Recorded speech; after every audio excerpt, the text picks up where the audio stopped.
All right, welcome back to the listener's commentary on the Gospel of John. We are continuing our story as John is building to his climax, to the grand finale of his Gospel. And so we arrive here in this recording at John chapter 20, verses 1 through 31. And just to recall where we're at in the story, Jesus has been crucified, and Joseph of Arimathea and another member of the ruling council, Nicodemus, have taken it upon themselves to provide Jesus a burial. It's a hasty burial due to the fact that Friday is coming to an end and Sabbath is about to begin, and they want him to be buried, need him to be buried before the Sabbath begins. And so they get permission from Pilate to bury Jesus. They go through a quick process of burial, and we actually learn from some of the other Gospels that some of the women followers of Jesus are there watching this hasty burial. Well, that was Friday afternoon. So Friday is now over in John chapter 20. In fact, Saturday also is past, and it's Sunday morning. That's where we arrive in John chapter 20, verse 1. 3 days after the crucifixion, on Sunday morning, it says this: "Now, on the first day of the week, Mary Magdalene came early to the tomb while it was still dark, and saw the stone already removed from the tomb." And Mary Magdalene is one of the women who had followed Jesus. Magdalene simply means from Magdala. It was a small fishing village just south of Capernaum up on the Sea of Galilee. And in John's gospel, she first appears at the cross. So he doesn't tell us a whole lot about her backstory in his gospel. We learn a few details from some of the other gospels. We learn that she's a devoted follower of Jesus, that she had 7 demons cast out of her by Jesus, and that's what drew her to him. But in John's gospel, she first appears at the cross, and then again here on the first day of the week. Not only that, the other Gospels also tell us that, as I noted in the introduction, some women were there watching the quick burial, hasty burial of Jesus, and that Mary and some of those other women came back on this morning, and they did so with spices prepared so that hopefully they could complete the burial process since it happened so quick on Friday afternoon. So that's why Mary comes. And as I just mentioned, the other Gospels note that there were other women with her. John doesn't mention those other women. He focuses his account purely on Mary. So here comes Mary with some of the other women on the first day of the week. That is Sunday morning. It's right at dawn as she comes. And what she sees is that the stone is already moved away from the tomb. Well, that causes some concern, causes some alarm. She doesn't even go all the way up, apparently, to the tomb. Notice what verse 2 says. "So she ran and came to Simon Peter and the other disciple whom Jesus loved, John himself, and said to them, 'They've taken the Lord from the tomb, and we don't know where they've put him.'" And so she announces what she saw. She announces her assumption that they've taken the body, that maybe she peeked in, saw it was empty, who knows? But the tomb is empty, stone is moved, he's not there, they've taken the body and hidden it. So her assumption is that the authorities who were hostile to Jesus, despised Jesus, and arranged his crucifixion, have now removed his body. So Peter and the other disciple, verse 3, left, and they were going to the tomb. The two were running together, so they're running from Jerusalem themselves outside the city wall to where the tomb was at. So the two were running together. The other disciple, that is John himself who's writing the story, ran ahead. So he's apparently running faster than Peter and gets there to the tomb first. And when he arrived, verse 5 tells us he stooped and looked in. So he peeks into the tomb. And when he did, he saw the linen wrappings lying there, but he himself didn't go in. So he looks in the tomb and he can see that there's no body in there. He actually sees the grave clothes lying in there, but he doesn't go all the way into the tomb. Simon Peter comes up just a moment later, verse 6, and following him, he entered into the tomb. So Simon comes, and instead of just peeking in, he goes all the way down into the tomb. And he looked at the linen wrappings lying there, and the face cloth, which had been on Jesus' head, not lying with the linen wrappings, but folded up by itself in a different place. John notes these details as an eyewitness. He saw all this, and the position of the burial cloths indicate that whatever happened, Jesus is out of his burial cloths, and there's been some purposeful action taken. Burial cloths are lying in one place. The face shroud is folded up nice and neatly, set off in another place. So there's been some intentional and purposeful action here. So verse 8 says, "So the other disciple, that is John himself, who had first come to the tomb, also entered then, and he saw and believed." What did he see? Well, he sees it's empty, but more than that, he sees this intentional, purposeful action with the grave clothes, and it convinces him. He believes. He can tell that this is not an accident. It doesn't make sense to him why they would steal the body and leave the grave clothes behind. So he believes that somehow Jesus come back to life. And then John actually, in writing this, adds a little detail. For they did not yet understand the scripture that he must rise from the dead. So John is noting that even though he believed because of the purposeful action with the grave clothes, he, as well as Peter and the other disciples, didn't fully grasp the story of the scriptures, that what had happened to Jesus was the culmination of the story. They didn't understand that he must be resurrected. And that eventually will all become clear. But right now, they're just trying to sort out what in the world is going on. So verse 10 says, the disciples went away to their own, and this translation supplies own homes. I'm just not so sure that's best. Like that, it just says they went away to their own. And the problem is they're in Jerusalem. They didn't live in Jerusalem. They were visiting Jerusalem from Galilee for Passover season. And so they didn't really have homes there. So I don't think they went away so much to their own homes. They went away to their own, maybe, people, the own place where they were staying. My guess is they went back into Jerusalem. They found some of the other disciples and reported what they had just uncovered, an empty tomb and purposely folded up grave clothes. Now, Mary had followed them back to the tomb. So Peter and John ran to the tomb. John got there first. Peter got there second. And Mary comes up from behind. Peter and John have now returned to the city to find the others, but Mary stays at the tomb. And that moment leads to an incredibly poignant scene with Jesus himself. Here's what happens. Verse 11. Now Mary was standing outside the tomb weeping. So she's come following up Peter and John, comes back to the tomb. She's outside the tomb and she's weeping. Her assumption is that they've taken the body and she's not sure what's going on and she loves her Lord. So there she is weeping. So as she wept, she stooped and looked into the tomb. And she saw two angels in white sitting, one at the head and one at the feet where the body of Jesus had been lying. Now, in order to picture this scene, you got to remember that what we're talking about is a cave-like tomb. And in these tombs, there was a stone shelf where the body would be placed, wrapped up in the cloths until it decomposed. Then they would gather up the bones and put them in an ossuary, a bone box. And so she stoops and looks in.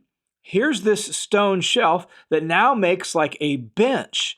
And seated on the bench, one at where the head would have laid and one at where the feet would have laid, are two angels. And you have the burial clothes laying there. You have the folded up headcloth laying there. And these two angels sitting where the body had been. And they said to her, "Woman, why are you weeping?" And she said to them, "Because they've taken away my Lord, and I don't know where they've put him." So you can hear the agony in her voice. You can hear the heartbreak. She was coming back with some of her friends who had followed Jesus. They were going to honor him by finishing a proper burial. Now his body is gone. She's assuming his body's been taken by the authorities. And she is just distraught and heartsick over this whole thing. And so they've taken away my Lord, and I don't know where they put him. And when she said this, she turned around, looking away out of the tomb, and saw Jesus standing there, yet she did not know that it was Jesus. So I imagine this scene, if you're going to picture this, she's looking into the dark of this tomb, and now in this moment here, she turns around, and the morning sun is bright in her eyes. She's crying, so she can't see clearly. There's a figure standing behind her, and she doesn't recognize who it is. And The figure then speaks to her and says, "Woman, why are you weeping? Whom are you seeking?" Now it seems that she, at this point, having seen this person, and she's kind of turned back away from him, and thinking he was the gardener, she said to him. So she's seen this figure, she's turned back away, and thinking he's the gardener, she vocalizes what's going on. "Sir, if you have carried him away, tell me where you put him, and I will take him." And so she turns back away and explains why she's crying, and that she just wants to know where the body of Jesus is. And in that moment, verse 16, Jesus said to her, "Mary." And now she recognizes his voice. Now she recognizes the way he says her name, Mary. And she turns back to him and said to him in Hebrew or Aramaic, "Rabboni," which means teacher. And so she now, in this moment, recognizes that this is Jesus standing there behind her. And apparently, not only does she say Rabboni, but based on what's about to be said, she rushes up to him and she hugs him and she holds on to him. And so Jesus said to her, verse 17, "Stop clinging to me, like quit hanging on to me, for I haven't yet ascended to the Father. I'm going to be around for a little bit. We're going to have some opportunity to talk and be together for a little bit. I haven't ascended to the Father, but here's what I need you to do. Go to my brothers and say to them, I'm ascending to my Father and to your Father, and my God and your God." And so that's all that remains as the culmination of Jesus' mission. He needs to ascend at some point in the future to his Father. He needs to take his seat on the throne of David, exalted to the right hand of God. That's what remains. Hasn't happened yet. So quit clinging to me and go report that I'm alive and that you've seen me. So Mary did, verse 18. Mary Magdalene came and announced to the disciples, "I have seen the Lord." And she reported what he had said to her. Now, what's fascinating about this is that in every single one of the Gospels, the very first witnesses to the resurrection are women. And that stands out because it dignifies women in a surprising way. In the ancient world of Jesus' day, women weren't even allowed really to testify in court. Why? Because they were viewed as lacking credibility. In fact, one of the ancient criticisms lobbed against Christians in the ancient world was, well, who actually saw him alive after his death but a few women and some poor peasants? That was one of the ways they tried to subvert the Christian story and the message about Jesus. And so the fact that Jesus makes his first appearance to women is a way of dignifying them that is so surprising. And so Mary comes as the first witness and reports to his disciples she's seen the Lord. Here's what he said. Now, John skips over some of the other events of that morning and some of the other events of the rest of that day. You can read in Luke particularly about some of those. And John simply skips that and cuts to a scene that took place later that day. Here's that scene picking up in verse 19. Now, when it was evening on that day, that is Sunday afternoon, early evening, the first day of the week, and when the doors were shut where the disciples were together due to fear of the Jews. So notice that. We're later in the day, and when you put this together with what happens in the other Gospels, there's been multiple reports of sightings of Jesus and Jesus being with his disciples and people encountering Jesus. So there's all these reports. And so now there's a buzz circulating, not just amongst the disciples, but presumably throughout the city. So the disciples aren't sure what to do with all of this, so they're hiding, locked in a room with the doors shut behind them. In that moment, Jesus came and stood in their midst and said to them, "Peace be to you," which this would be a standard Jewish greeting, shalom to you, right? But in this context, with all that's gone on over the last few days, with the death of Jesus, the absolute shock and utter grief of Friday evening and all day Saturday and Sunday overnight, all of that heartache and grief, right? And now the fear of what in the world's happening. We keep seeing Jesus. Apparently he's alive. We're not sure what that means from the authorities. They're the ones that tried to get rid of him. So in this scene, in this context, filled with all of these different emotions, shalom, peace to you, really has such deep meaning. And when he had said this, verse 20, he showed them both his hands and his side. In other words, he showed them the evidence of his death. It really is me. And look, there's the scars in my wrists. There's the scar in my side. And the disciples then rejoiced when they saw the Lord. It's like, yes, we know. And he's with us again in the room.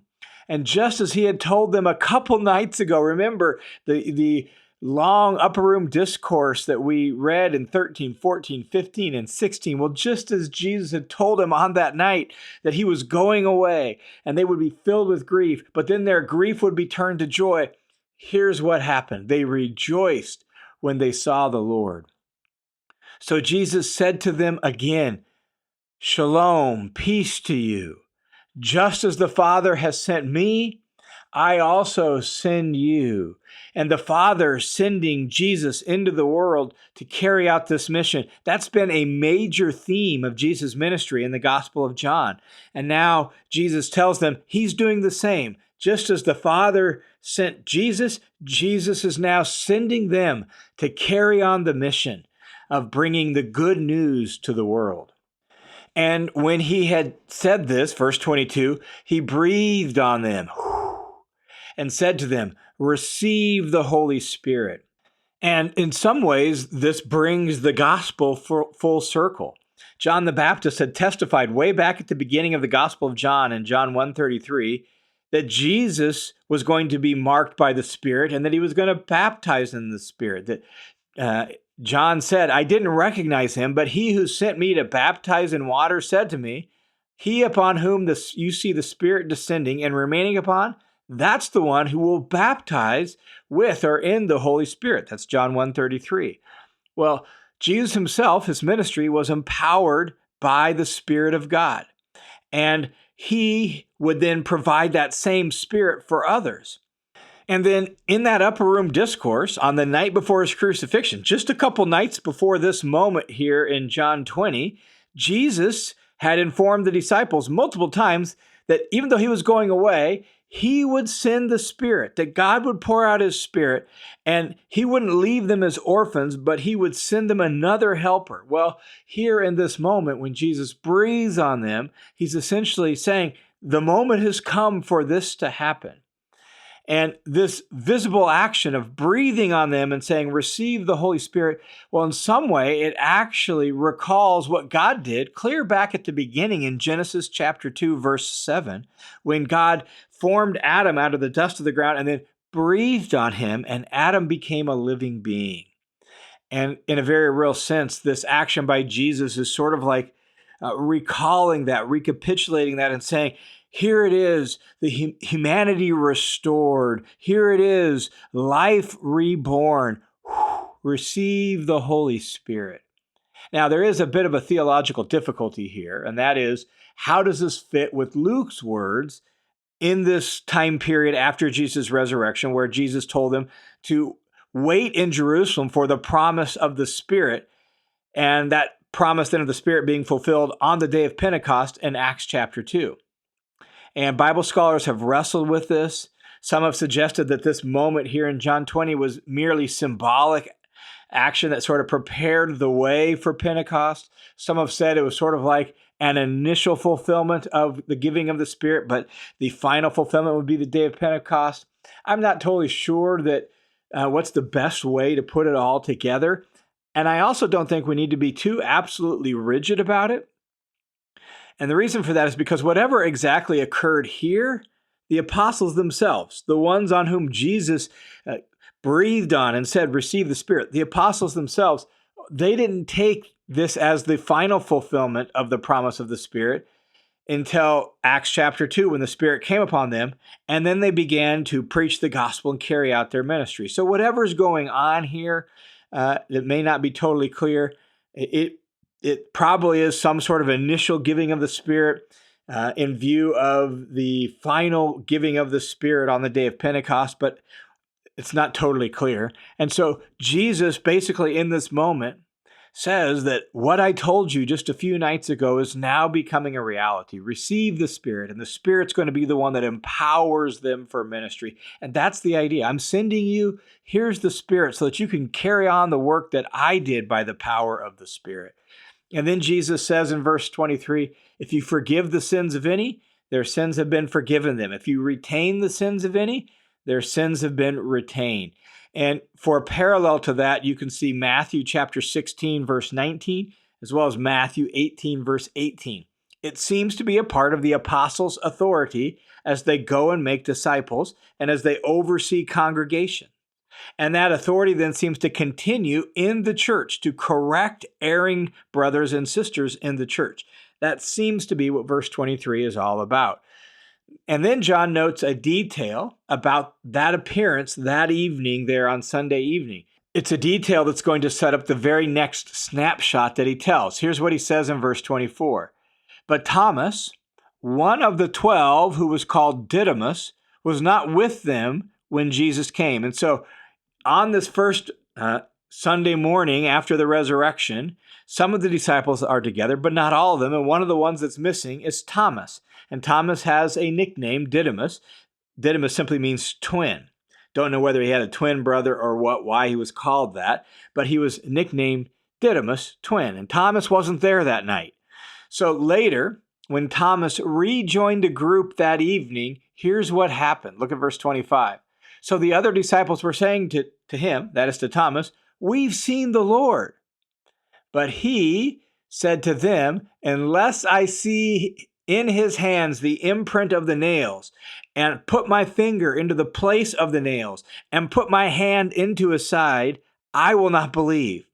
In other words, they're telling, we've seen the Lord, and they're begging when they're offering the evidence. He showed us the scars in his hands. He showed us a scar in his side. And Thomas is like, no way. I want to see it for myself. And it's this that gives Thomas the nickname Doubting Thomas. I think there's maybe a little bit more to the story of Doubting Thomas than just that, but that's what gives him the nickname. He wants some evidence. He wants to see it himself. Because resurrection, well, that's not something easy to believe. For people in those days or people in our day, that's not easy to believe. And so he wants to see for himself. And Jesus graciously humors him. Look at verse 26. 8 days later, that is, the following Sunday. I think that's significant, and I think John's doing that on purpose. Why do Christians meet on Sunday? Because that's Resurrection Day. That's why they meet. So John has highlighted the first day of the week and the evening of the first day when he appeared to the apostles. Then he highlights the second Sunday, and there's another gathering with the presence of Jesus among them. So the following Sunday, I also think it's interesting that Jesus made Thomas wait that long. Thomas wants evidence, and for whatever reason, Jesus made him wait a whole week till the following Sunday. And so 8 days later, his disciples were again inside that upper room there in Jerusalem, and this time Thomas was with them. And Jesus came, the doors once again were shut, and Jesus came, somehow appeared in their presence, even through locked doors, and said, peace to you. Shalom, just as the week before. And once again, what John is telling us theologically, not only the resurrection of Jesus, but here are the disciples, like the first congregation, and Jesus is gathering with them, present among them. On Sunday, the first day of the week, as they are gathered together, he appears to them. And then he said to Thomas, graciously humoring him, place your finger here and see my hands. Take your hand here, put it into my side, and do not continue in disbelief, but be a believer. And Thomas, by Jesus, is challenged to change. Don't be an unbeliever. Don't be a disbeliever. Listen. And literally what he says is, don't be unbelieving, but believing. Like, move from being unbelieving, skeptical, doubting, not trusting your brothers and sisters who have said, we've seen the Lord. Move from that position to be someone who's believing. Thomas's response in verse 28 is, my Lord and my God. And Thomas's confession then becomes the high point, really, of the Gospel of John. John has provided everything in his gospel to help people go from unbelieving, to believing. He's provided all the signs, all the evidence, and the ultimate sign, the resurrection of Jesus himself, complete with scars and everything, to help people shift from unbelieving to believing, to make the same confession that Thomas makes. As they look at Jesus, they say, "My Lord and my God." Jesus then says to Thomas, "Because you've seen me, have you now believed? Blessed are they who did not see and yet believe." John is offering his testimony so that we might believe even if we haven't seen. And that's what he's going to tell us next. This is like the climax of the Gospel of John. This is the high point. Yes, we have a whole other chapter, and it's sort of like a postscript. But here we've reached the apex of the gospel, that those who have not seen, based on the testimony of those who have seen, can now believe that Jesus is their Lord and their God. And so John wraps up this moment in the gospel by telling us the whole purpose of his gospel. So verse 30, "So then, many other signs Jesus also performed in the presence of his disciples, which are not written in this book." In other words, there's a whole lot more that could have been said. John has just been very selective in telling his story. In fact, we included a document earlier in the study hub where we really only get just a handful of weeks out of Jesus' ministry and life in the Gospel of John. So there's a whole lot more that could have been written. But, verse 31, "These have been written so that you may believe that Jesus is the Christ, that he's the Messiah, the Son of God, and that by believing you may have life in his name." That's why John is written. He's written so that we and others could experience that blessing that Jesus pronounced. Blessed are those who believe even though they haven't seen. That's us. And John wrote his gospel to give us good reasons for believing. And so as we wrap up this moment in the gospel, this snapshot, Resurrection Day, the primary thing for us to focus on is this: Jesus is alive. We can't reduce that to history. Jesus isn't somebody who just lived back then in those days and that time and place. No, he's alive right now, just as alive as he was then, if not more so. He's alive with resurrection life now. And we don't want to reduce it to history. We don't even want to reduce it to cold orthodoxy. This is a present reality. He's alive. He's a living person whom you and I can experience and know and have a relationship with today. And John has written his gospel so that that might be the case for you and for me. All right, thanks for tuning into this session on the Listener's Commentary on the Gospel of John. The Listener's Commentary is a listener-supported, crowd-funded Bible teaching ministry that's only possible because of the generosity of dozens and dozens of people like you. So thanks a ton to each and every one of you who makes this ministry possible. And if you have been challenged, encouraged, blessed in some way by the Listener's Commentary, could I simply ask you to prayerfully consider joining the team of supporters? I have big hopes that in the years ahead, we could translate the Listener's Commentary into various languages, and we could continue to expand the reach of this so that people could have clear, down-to-earth Bible teaching in their own language. But that all takes time and money and resources. And so would you prayerfully consider joining the team of supporters so that this ministry can continue to grow and God can continue to use it to bear good fruit for his name's sake? Thanks a ton for your support.